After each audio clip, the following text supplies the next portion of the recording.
Hello, my Aloha tribe, and welcome to the Aloha Perspective. Happy Wednesday. It's Wednesday. Woohoo! It's Wednesday. It's Self-Care Wednesday. So, anyways, you may notice something different about the camera.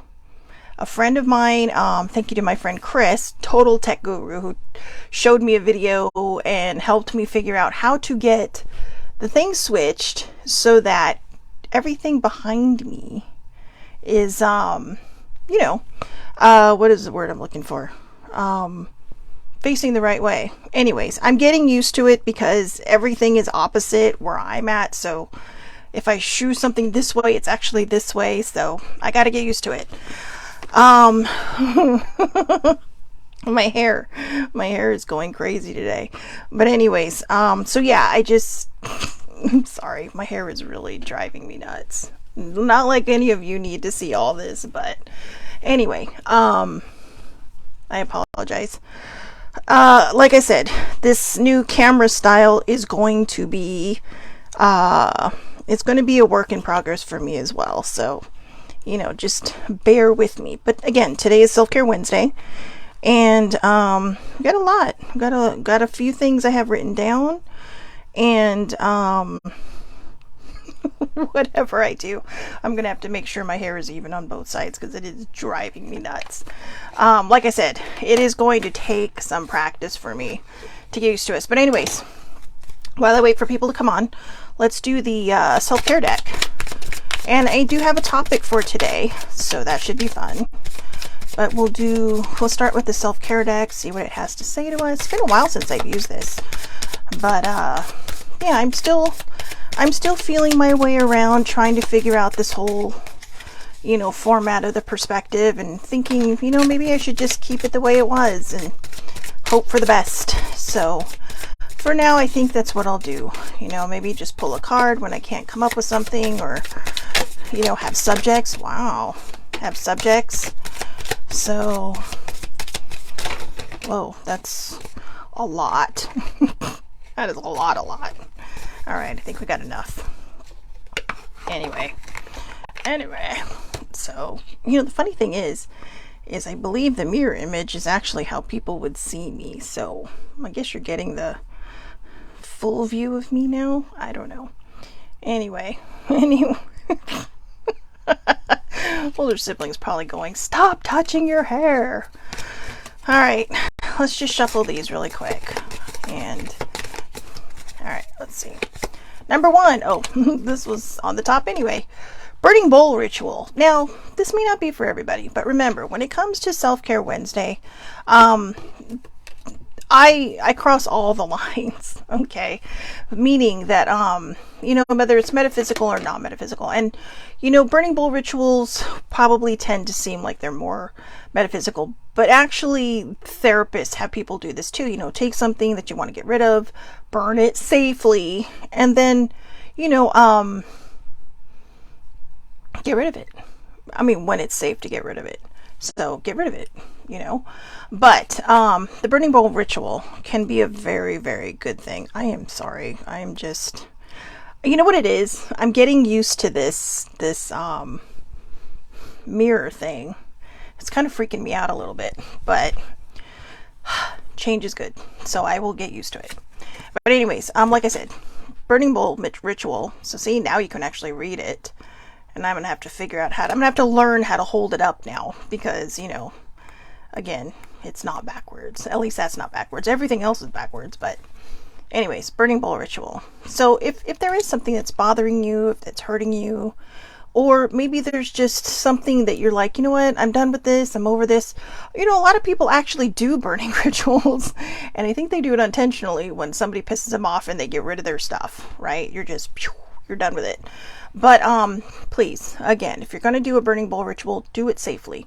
There's also an alternative if you don't want to deal with fire. You can fill up a bowl of water and place whatever it is that you want to get rid of in there. Now, obviously, if it's not paper, it's probably not going to do anything to it. But the burning bowl ritual, if you notice, there's papers, there's pens, and, she's holding something, and it's kind of a release. It's a release. I did one last night. but it's a very good release, and it can be very freeing, you know. So burning bowl ritual. Next one, drink tea. Tea is amazing, you know. Tea is amazing. I know that there are people, you know, in all different countries who have their tea times, and not golfing, tea. But I do love a cup of tea. I even bought, I still haven't used this pot yet, but I even bought a pot, and it's glass one, and I bought the little flower teas, the ones that unfurl inside of the hot water. Like I said, I still haven't used it yet, but tea can be very relaxing depending on what kind of tea that you're drinking. You know, I mean, if it's nighttime, I probably wouldn't suggest an Earl Grey or a breakfast tea because you're probably going to be up for a while. But I mean, like a good chamomile, mint is really good for tummy aches too. Spearmint, peppermint, mint. But yeah, so I mean, tea can be very relaxing. It can be just sipping it and just, you know, kind of finding your zen, you know. And it can be any kind of tea. I love green tea, but I'm Asian, so, and I'm not saying that you have to be Asian to like green tea. It's just that's the tea I grew up with. Movement is always good. I love dancing when nobody's watching, and I legit mean when nobody's watching. So anyways, I'm sorry, my head looks like it is going sideways, but anyway, I'm gonna get over this. I promise you, I'm going to get over this. It's just right now driving me so crazy. It's not even funny. So didn't expect this on your self-care Wednesday, did ya? No. So anyways, all right. I know. I promise tomorrow will be a better hair day. But anyway. So everything still looks lopsided. So just sorry. Let me compose myself. Well, you know, laughing is a fun thing to do on Self-Care Wednesday, right? Laugh, be happy, be joyful. But yeah, movement can be great. I mean, whether it's exercising, dancing, yoga, tai chi, qigong, all these wonderful things. Qigong is one of my favorite. And I really want to learn tai chi. You know, if you speed up tai chi, it's basically karate. But there's some defensive moves right there. Not kidding. When I told my mom that a long time ago, because she used to love taking Tai Chi, I actually told her that. She's like, really? I'm like, yeah, so if you're ever in a pickle, speed it up. Speed it up and whoop some ass. So, but I like this. This is obviously a yoga pose. But movement can be all kinds of things. It can be walking, it can be dancing. I like dancing but I only like to do it when nobody's watching. You know, when you get into that music and you just kind of let your body go. But it can be anything, you know. I mean, sometimes people will sit there and laugh at other people and how they're moving and this, that, and the other. But it just is what it is. I forgot to put my phone on Do Not Disturb again. And I have to tell you, there's something that just came through. This is gray hair, scientist something exclusive, and science exclusive, right? So I think they caught my eye because you can see my gray hair. That's right. I'm in this phase wondering whether I should keep it, whether I should dye my hair again. But honestly, this is not an age thing. So I have to tell you. And I think the reason this is coming up during self-care is I actually think it's perfect for it to come up during self-care. Because a lot of times, you know, I would say mostly women, but we struggle because people just associate gray hair with old age. I have been graying, and actually I've been this gray since I was 30. And it just significantly gets worse every decade. But it's inherited for me. I mean, I want to read up on that gray hair thing, but I know my father went full gray by the time he was 30. I have an aunt who went pretty much full gray by the time she was 50. And even my uncle, my dad's brother, you know, I mean, the whole family, it's just, it depends. But yeah, so can I say? I got my dad's head of hair, which is good though, because I have a lot of hair. But yeah, so again, movement, just move, you know, even if you're just kind of, just let your body go. You know what? let your body decide what it wants to do. Don't tell it what to do. You know, I mean, there's these movies that you watch where they kind of represent the 60s, right? And they sit there and they're like, oh yeah, you know, and all the hippies and the flower children and their weird movements and all that. But you know what? They were getting pretty zen if you really stop and think about it. So, you know, I know this is me just being all over the place. I like a squirrel this morning. But I'll be honest with you. I think part of it is nerves. I think the other part is just trying to find my grounding. And honestly, this is just how I am some days. Some days I am just, woo, it's like shiny things everywhere. So, you know, bear with me. So, ooh, connect with water. This is one of my favorites. I love water. I love water. I love the mountains. I do, because there's nothing like a good romp through a forest, you know, just kind of being one with trees, right? And, you know, in certain parts of Hawaii, when I'd go in the summer, there was lots of trees. And I always found myself kind of just tucking myself under one. And I never understood why, but there's just something so magnificent about a tree, right? They're just, you know, there's so much wisdom and there's so much history in a tree. But for me, hands down, the water is my favorite place, whether it's a swimming pool, the ocean.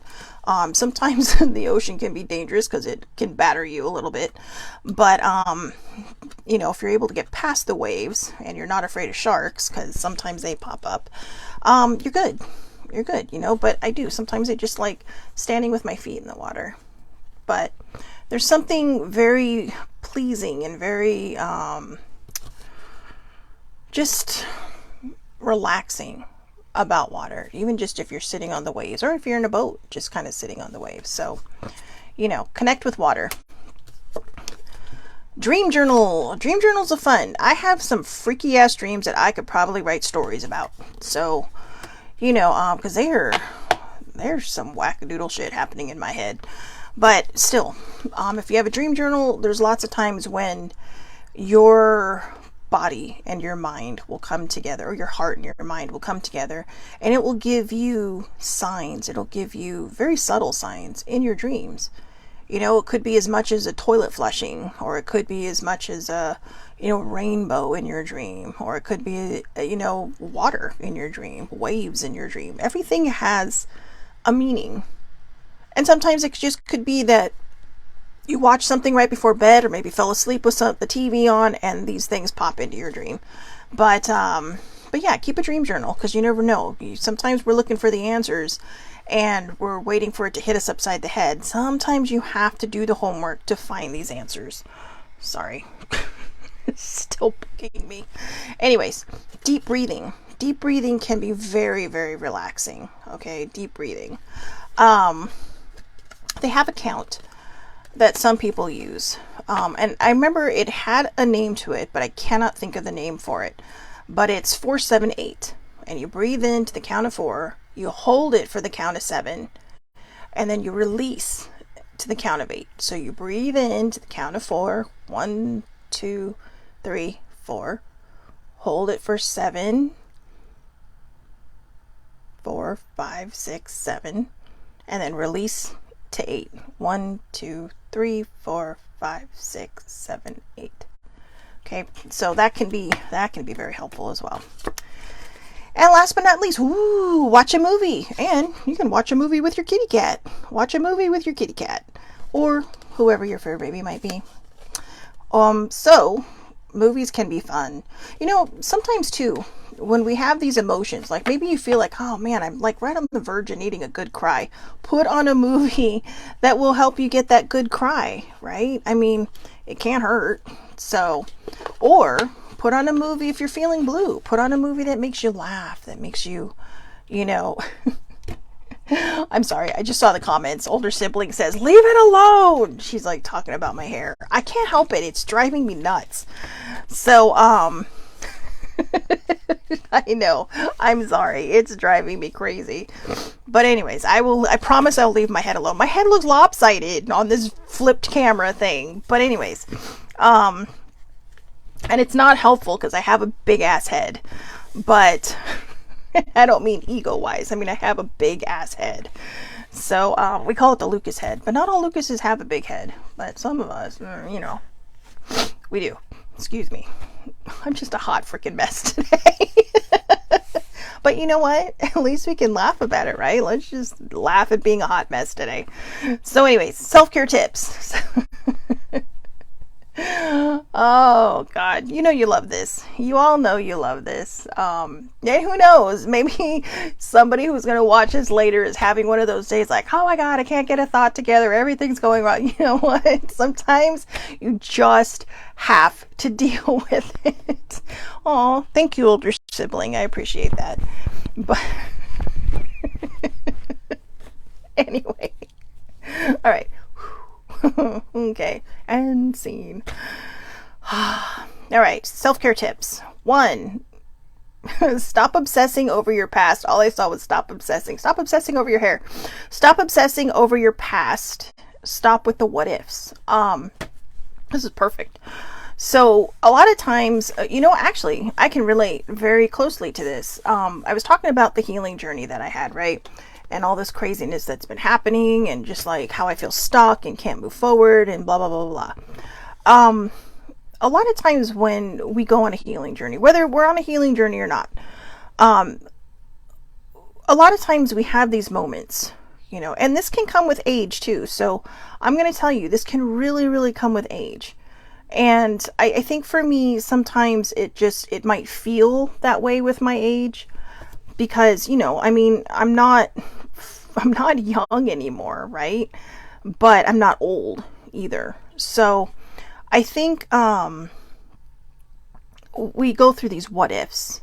We go through our past. Well, how come maybe if I did this, I might have had this, or maybe if I did that, I might have had that. And if you didn't and you don't worry about it. What are you going to, you can't, there's no time machine yet. I mean, if you invent one, let me know. I'll be the first to write it and see what I can fix in my past. But my point is this. We can I can't help it. We can obsess over our past all the time. But it doesn't get us anywhere. What it does is it wastes the time we have in the present. It wastes the moments that we have that we can live now because we're so worried about what happened yesterday or what happened 15 years ago, what happened 30 years ago or 20 years ago or 10 years ago or even 5 years ago. There's so many different things that I thought about on my healing journey. My healing journey took me forever. And it took me forever because I kept questioning it. I didn't trust it. I didn't trust my journey. And because of that, you kind of go in different directions, and then you end up thinking, well, I'm going to go this way, and you end up coming back, circling back around to where you should have started to begin with. So sometimes we just have to trust ourselves. But I also found on this journey that I really think that's how mine was meant to go, so that I can share it here. Sharing my story isn't about me bolstering my ego. No, it's about me helping other people through their stories, through their healing journeys, through their, through their feelings. Because sometimes when we find somebody who understands or comes close to what we might be going through, it can really, really help gain clarity.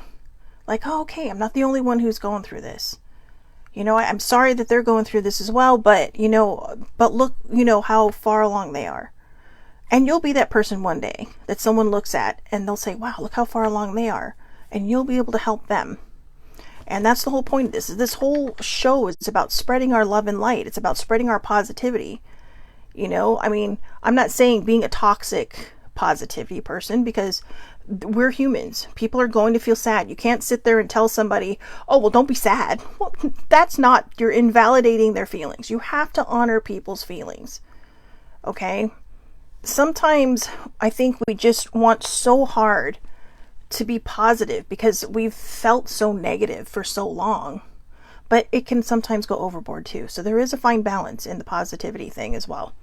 But again, stop obsessing over your past. Stop with the what ifs. Let it go. Start from today. Today is your clean slate.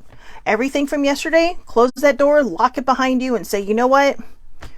You can keep the key if you want. You can throw away the key. You can keep the key in the door. Whatever you want to do. You can shove the key under the door so you can't get back in there.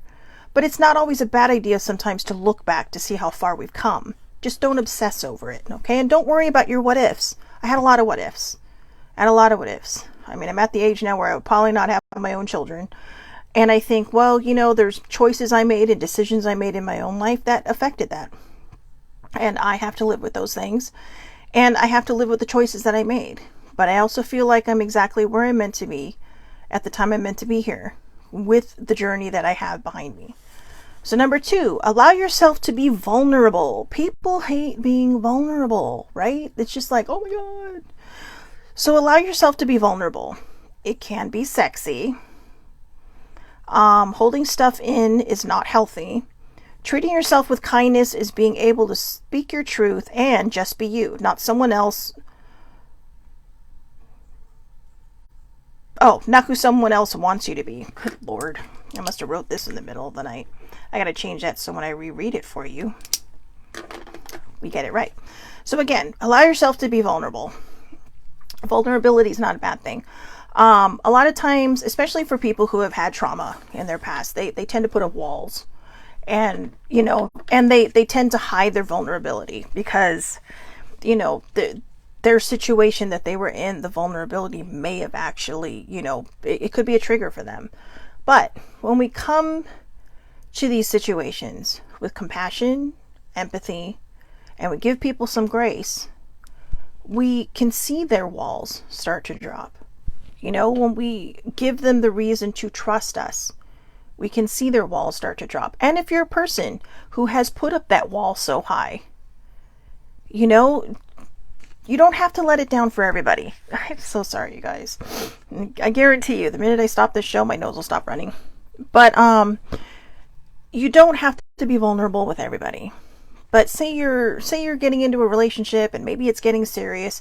It's okay to be vulnerable. And like it says, it can be sexy. Vulnerability can be sexy. Not everybody wants someone who's just so, I'm going to reference the show Mom, right? So the mom, Bonnie, has this great relationship with this guy, Adam. But all of a sudden, it's just like everything seems to start going haywire. He can't seem to perform and without help and like a substance kind of help. And I don't mean like Viagra. I mean like he would get high. And then so she thought there was something wrong with her. And then she finally told him, it's not me, it's you. But what happened was, the minute she started showing her vulnerability, all of a sudden his gears started kicking back in. Because she was always so brash and always so hard. But to know the character was to know that, she had trauma in her past. She had a very rough life. Part of it was her fault, but a lot of it, it just kind of fell into that, particular way on her journey. And so I know it's a fictionalized, story, but it's reality for a lot of people. Sometimes people need to see your vulnerability. They need to know that you trust them. And so when you feel comfortable, use your spidey instincts, okay? Use your spidey instinct to say, can I be vulnerable with this person, with these people, with this group of people? I can be very vulnerable with my family and some very, very close friends. But I do sometimes put up a shield. And I'm working on letting that down. And it's hard. It was hard. But you know what? I know if I can do it, you can do it. So it's, you're in control. You're in control of how much you share and how vulnerable you allow yourself to be. But I would go as far as to say, no, I haven't been in a relationship in a very, very long time. And the last time I was in one, I was not in the best mental health space. I was an unhealed person wielding emotions. So, and I basically would lose myself in them. I would become the person they wanted me to be. And I'm going to get to that. Okay, because that is part of allowing yourself to be vulnerable. But, so it's hard for me to speak from the relationship standpoint, but I feel like if I were in a relationship, if it got more serious, if it became more serious, then, you would start to feel that trust with someone. You'd start to allow yourself to be vulnerable. And, if you are the other person on the other side, if someone is crying, maybe they're hurting, maybe something happened. Don't say, oh, why are you crying? just validate their feelings. Say, hey, what can I do for you? Or do you want me to just sit here with you? Maybe they had a bad day at work. Maybe somebody was mean to them at work. Maybe they just are holding so much in that all of a sudden it's just spilling out. To avoid a fight, because a lot of times when, especially traumatized people who are healing, in my experience, if you push, they might go on the defensive. They might feel like they're an animal backed into a corner. And it can get pretty feral if you're not careful. So just say, you know what? I'm here for you. Why don't we just sit here? If you want to talk, I'm here. And it can be, it takes practice. It takes practice. But I was lucky to have people, especially an older sibling, who really kind of dove deep. She put away that chair and that whip and said, okay, look, I know you feel backed into the corner, but let's talk about this. And we talked about that a little bit yesterday. So again, holding stuff in is not healthy. There you go, right? Holding stuff in is not healthy. If you don't want to feel like you are a wild animal backed into a corner, you have got to learn to share what's going on. If you don't want to share it with people, put it in a journal. Put it in a journal. I have a journal. I called them, I have a series of journals that I called the Floof journals. And I did a burning ritual actually on half of them. And then as I got to one page that I was about to put on the fire, all of a sudden it's like, oh my gosh, no, this is the manual now. This is where I'm at. I need to read this to understand where I've been and who I'm becoming. And so I kept that part. But everything else before that, it was my trauma. It was my pain. It was bad relationships. It was choices I made. And I knew I had to let that go in order to move forward. Keeping stuff in is not healthy. I know a lot of people are on the fence about the term hurt people. But I will say this, while depending on the situation, it can feel like an invalidating statement. But in my experience, when we're talking about ourselves and becoming hurt people that hurt people, it is a very real thing. And holding these emotions down, stuffing them down, could potentially lead to a hurt person hurting people scenario. Because as much as we think that we're good at holding shit down, it will find a way back up. And it's going to come out in stupid ways. Stupid ways. But I mean, it'll come out in silly ways. Like, you might stub your toe and all of a sudden you're mad at the world. Because there's these emotions that are just sitting in there. They're boiling over and they need a release. They need a release. And that's up to you to give it that release. And you can seek therapy. You can go out and have talks, say, hey, hey, best friend, you want to meet for coffee? There's so much that's going on and I just need to vent to somebody, or you can talk and vent on the phone. You can, like I said, if you don't want to talk to anyone about it right away, you can journal it. Just validate your feelings. Get this stuff out of you because it can become toxic and it could start whapping the people around you that you don't want to hurt. So sometimes stuffing it down can hurt other people, but most of all, it's going to hurt you. Because what happens? You might say, oh my God, I'm so sorry. And they may understand. They may understand. Again, I'm going to reference older sibling and I. Sibling understood where I was coming from, but I felt guilty about it. And I'd feel guilty for days. And so what does that do for the person that's gone through this, upheaval of emotions? We end up making ourselves feel bad about ourselves. And then the whole cycle starts all over. So try to do it, if possible, in the healthiest way possible. Okay. And again, like I said, if you need professional help, don't be afraid. There's things that you can do online now, so nobody will see you coming and going. You can go to someone in person. You can, I know for me right now, my therapist actually offers, a Zoom type of therapy, but with me and my squirreliness, being in person is much easier for me to keep my thoughts going. So, treating yourself with kindness is being able to speak your truth and just be you, not who someone else wants you to be. So, this is what I was talking about. In my past relationships, I tended to really disappear. And by disappear, I mean I would start out pretty strong in it, but, one argument, well, why did you do this or why did you do that? And all of a sudden I became like this subservient person. and I wanted whatever they wanted. I wanted to do whatever they wanted. I suddenly took all my choices away from me. They didn't take them away from me because I'm the one with that power. And I didn't stick up for myself. And I didn't speak up and stand up for my truth. And not standing up for some of my truths, made me make some heavy decisions in my life. And some that, there's still some regrets over some of the decisions I've made in my life. And it was because I was so lost in what they brought to the table that I forgot to speak up for what I brought to the table. And so, I know now that relationships should be an equal thing. There should be a balance between the two of you, for a successful relationship. And again, like I said, I haven't been in one for a while, but I'm really good at looking from the outside in. Sometimes you see what both people are dealing with and you're able to sit down and tell them, hey, you know what? Maybe if you did this and you did this, or think about it, you're mad at this person for doing this, but you're doing this. Sometimes they don't see it. So, it's helpful. But what I will notice with a lot of the relationships I do look in on, there is a balance. There is sometimes it's a fine balance, but there is a balance.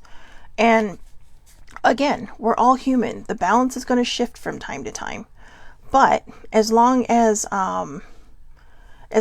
you come back to the middle with each other. And this goes for not just relationships, but, family relationships, friendships, sibling relationships.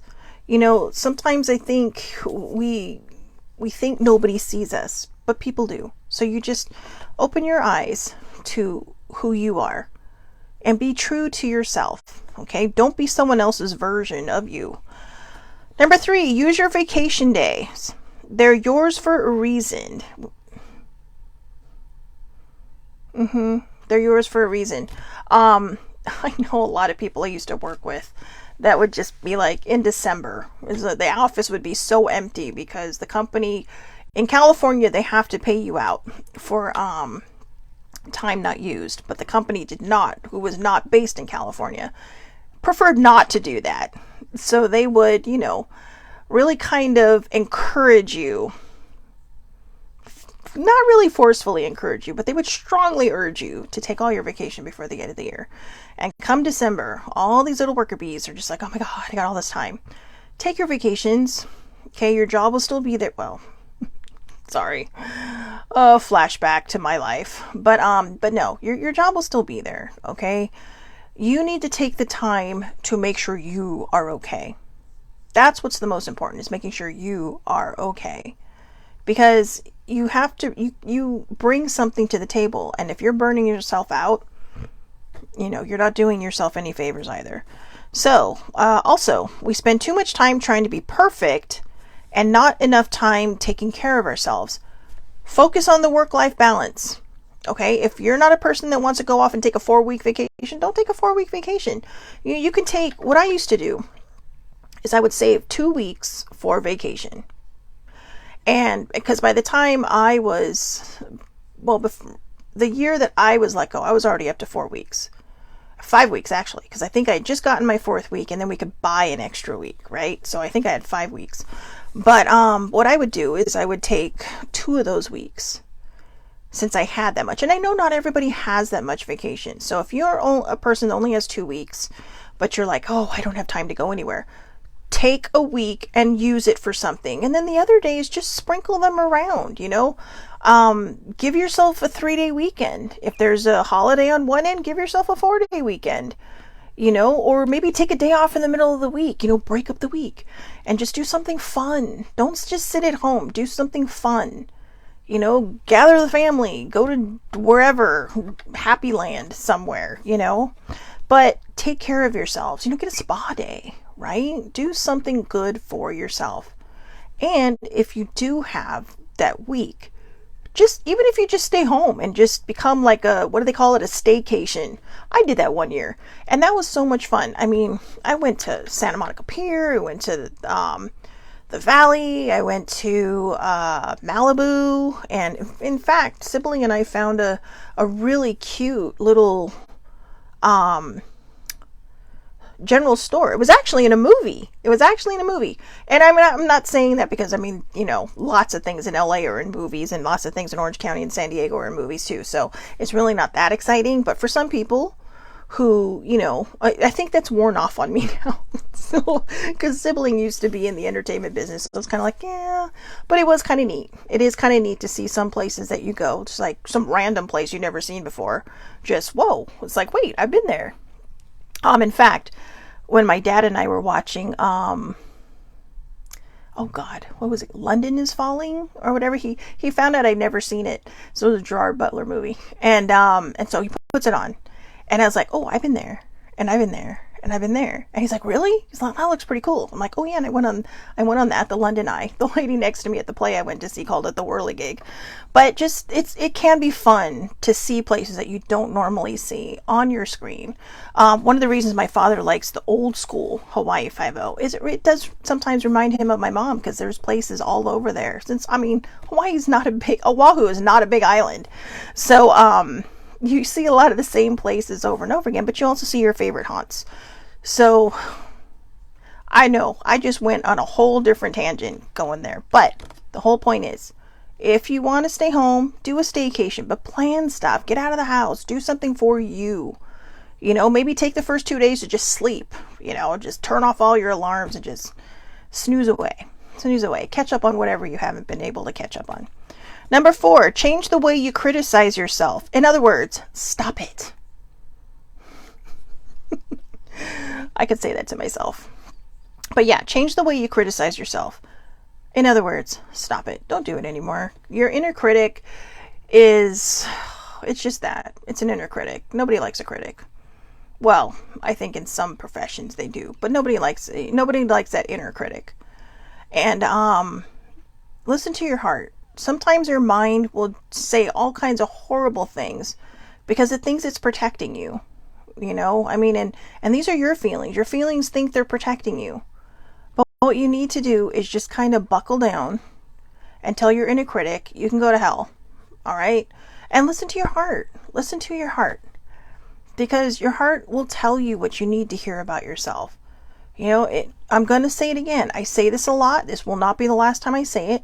But again, what you say is what you hear. It's what processes up here. And it ends up being what you see.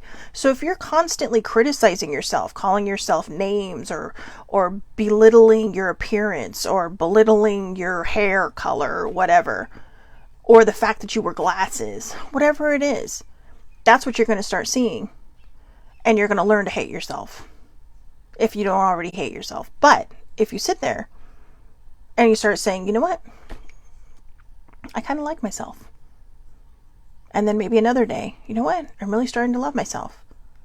And then another day, wow, you know what? I really do love myself. I love myself just as I am. And that's all you need, to just love yourself just as you are. Everything on the outside changes. You know, I mean, I was just talking about earlier, right? About my hair colors. Like, do I dye it again? Do I go gracefully? Whatever. I'm probably going to color it again. I found a temporary dye, so I'm super happy because then I can decide what I want to do. Because I've always wanted fun colors. But I have dark hair, so I would have to go through like a week's worth of bleaching process, and I don't want to do that. I don't want to do that to my poor hair. So, I know, little things you're learning about me. But I'm also learning not to criticize myself. You know, this morning I thought, well, you know, I haven't colored my hair yet, and I have a little stick that does it. And I thought, you know what? I've been graying since I was 30. It's like, I have nothing to be ashamed of. I have nothing to be ashamed of. I actually think I look pretty decent with gray hair, but I'm just not ready to go there yet. You know, I'm just not ready to go there yet. And so right now, I'm just playing around, seeing what's happening. And it might be a little bit of a vanity thing, I admit. You know, hey, I'm human. But anyways, I think the most important thing for us to do, especially when it comes to self-care, is to really stop criticizing ourselves. And while you're at it, stop criticizing other people. Okay, sometimes when we criticize somebody, like we'll say, oh my God, that person is so blah, blah, blah. It could be an internal emotion happening. It could be a feeling inside of us that we can't face ourselves. We can't face in our shadow self. So we're taking it out on other people. You know, or the next time you feel like you're going to get judgy about someone, ask yourself, why am I judging this person? I don't know what they're like. I don't know who they are. You know, they just, you know, ask yourself why. It could be something internal. And last but not least, 5, be patient with yourself. This is my note. Last time I looked, we're all human and we make mistakes. So again, be patient with yourself because we are all human and we do all make mistakes. And it happens.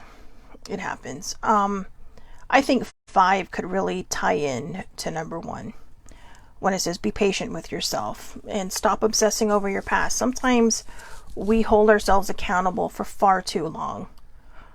The things of our past. Can you change it? No.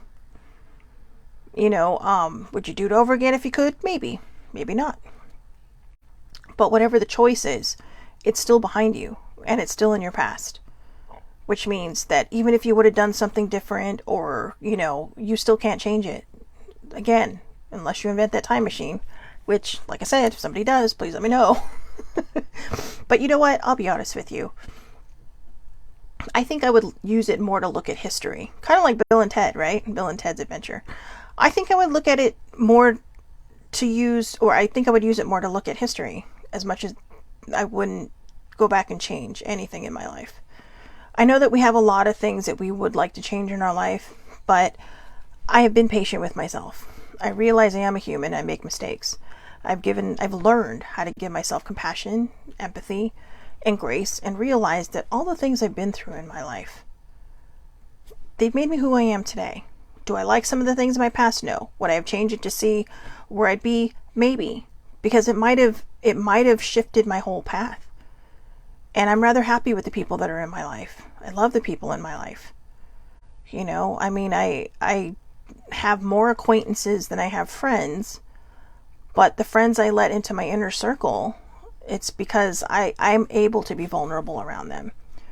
You know, older sibling is my best friend. We're not related at all, but she's like a sister to me. Baby sibling is my younger cousin, but you know, we're related, but she is like a baby sister to me. And these are people that I really allow myself to be vulnerable around. And, you know, I think when we're patient with ourselves and we give ourselves that, again, that compassion, that grace, that empathy, we start to see ourselves in a different light. There's no way in hell 10 years ago I would have thought I'd be let me try this again. There's no way 10 years ago that I would have realized I would have reached the growth that I've reached today. And, you know, we're humans. We're constantly growing. We're constantly learning. We're constantly shifting. You know, when the universe zigs, we zag sometimes. Sometimes we should be zigging when it zigs. But because it is the universe or your higher power, whichever whatever you lean into, or if you lean into both. But I think when we start to have patience with ourselves, and we start to, again, give ourselves that compassion, empathy, and grace, we are allowing ourselves, once again, I'm repeating this, we're allowing ourselves to see the true person that we are, what we're made of. It's okay to be vulnerable. You know, it's okay to, you know, not criticize yourself, because that's a terrible thing to do. You know, I mean, if you're a parent, would you criticize your child? No. Because you want the best for them. You want them to grow fully and wholly and all this stuff. So why do you do it to yourself? Why do you put yourself down? Because, you know, sometimes people can pick up on that. Not just children. I mean, you may not have kids, but people around you will pick up on that. And, you know, they'll try to help you and be like, I'm not being negative. Sometimes it becomes our whole personality that we don't even realize we're doing it. Being self-deprecating. And it can be uncomfortable for some people. So I think the key is let go of your self-criticism. You know, fire your inner critic. Tell him, see ya, you're out. And just remember that you are going to have days when that inner critic tries to come back and claim its job. but you still have the right to slam the door in its ever-loving face. Okay? We're not always going to have good days. We are going to have bad days. But one of my favorite sayings that I actually put in one of my stories was, as long as our good days outnumber our bad days, we're doing okay. And if bad days are outnumbering your good days right now, then see if you can do the shadow work. See if you can figure out why. Maybe you're holding on to an old feeling. I held on to negativity for a long time because it's all I understood. It was all I knew. It was a part of me. I didn't even realize I was doing it. But I was doing it. And then one day I thought, okay, I need to move away from this emotion. I need to move away from this inner critic. I need to start valuing myself. I need to start seeing myself exactly for who I am. And, loving this person that I look at in the mirror every single day. And that, basically with myself, well, we're always with ourselves, right? 24/7, 365 or 66, depending on the year. We're the one person we can't get away from. So we should treat ourselves better. We should be kinder to ourselves. We should love ourselves more. And again, compassion, empathy, and grace. Give those things to yourself because you deserve it. You truly do deserve it. So I hope everybody has a wonderful, wonderful day. I'll see you back here tomorrow, 8:30 a.m. Pacific time, Facebook Live. Tomorrow is Things to Think on Thursday. I don't have a subject yet, but who knows? Maybe I'll come up with one.